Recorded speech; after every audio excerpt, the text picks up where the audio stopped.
ایک شخص ایک ہرنی کے شکار کے لیے جنگل میں گیا اور اس کو پکڑ کر لا رہا تھا.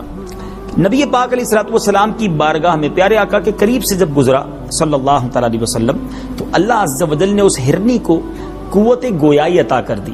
وہ ہرنی نے نبی پاک علیہ الصلوۃ والسلام کی بارگاہ میں عرض کی کہ حضور میرے چھوٹے چھوٹے بچے ہیں, دودھ پیتے ہیں, آپ ذرا شکاری سے فرما دیجئے کہ مجھے تھوڑی دیر کے لیے چھوڑ دے, میں اپنے بچوں کو دودھ پلا کر واپس آ جاؤں گی. نبی پاک کو اللہ تعالیٰ نے کیسے کیسے کمالات سے نوازا تھا. جانور بھی پیارے آقا علیہ الصلوۃ والسلام سے اپنی فریاد کیا کرتے, اور اللہ نے نبی پاک کو وہ فہم, وہ عقل, وہ کمالات عطا کیے کہ جانوروں کی بولیاں بھی میرے آقا سمجھا کرتے تھے, جانا کرتے تھے, اور جانور بھی اپنی فریاد کیا کرتے تھے. بہرحال پیارے آقا علیہ الصلوۃ والسلام نے ارشاد فرمایا کہ اگر تم واپس نہ آئی تو واٹ از دا گارنٹی, کیا ضمانت ہے. حدیث کا میں مضمون عرض کر رہا ہوں. ہرنی عرض کرتی کہ حضور اگر میں واپس نہ آؤں تو مجھ پر ایسی لعنت ہو جیسی اللہ تبارک و تعالیٰ اس شخص پر لعنت فرماتا ہے کہ جس کے پاس آپ کا ذکر پاک ہو اور وہ آپ پر درود نہ پڑھے. اور یا رسول اللہ صلی اللہ تعالی علیہ وسلم اگر میں واپس نہ آؤں تو مجھ پر ایسی لعنت ہو جیسی اس شخص پر لعنت ہوتی ہے کہ جو نماز پڑھے اور اس کے بعد دعا نہ مانگے.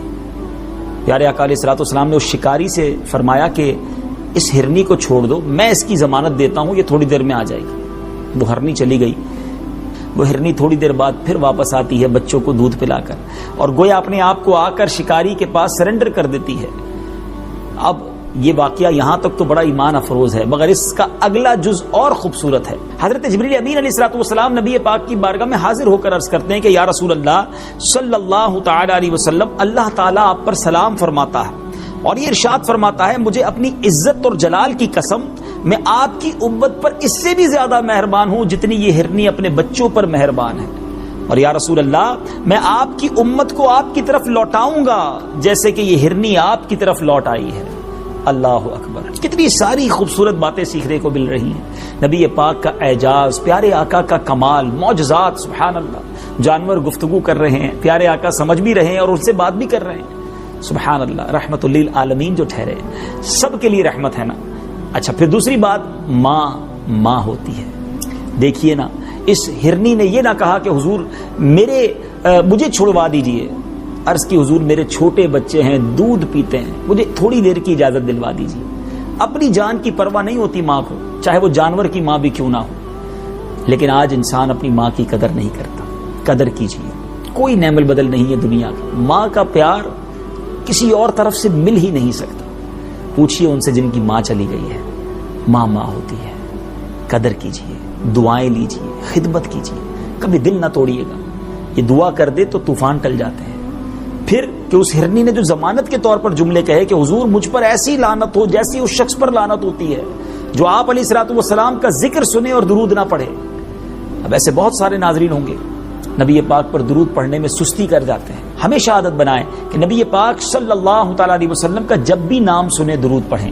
علماء بڑی پیاری بات لکھتے ہیں ناظرین, بعض اوقات بیان کرتے ہوئے, بیان سنتے ہوئے, کسی محفل نعت میں جہاں بار بار سرور کائنات صلی اللہ تعالی علیہ وسلم کا نام آتا ہے, درود پڑھنے سے اگر بندہ رہ جائے تو اس کو یہ چاہیے کہ دن بھر میں ایک پرٹیکولر تعداد جو ہے, ایک مقررہ تعداد درود پڑھ لیا کرے. مثال کے طور پہ 100 بار, 200 بار, اللہ کرے 313 بار کم از کم پڑھ لیں. اور دوسری بات جو سہرنی نے کہی کہ حضور ایسی لعنت ہو جیسی اس شخص پر لعنت ہوتی ہے جو نماز پڑھے اور دعا نہ مانگے.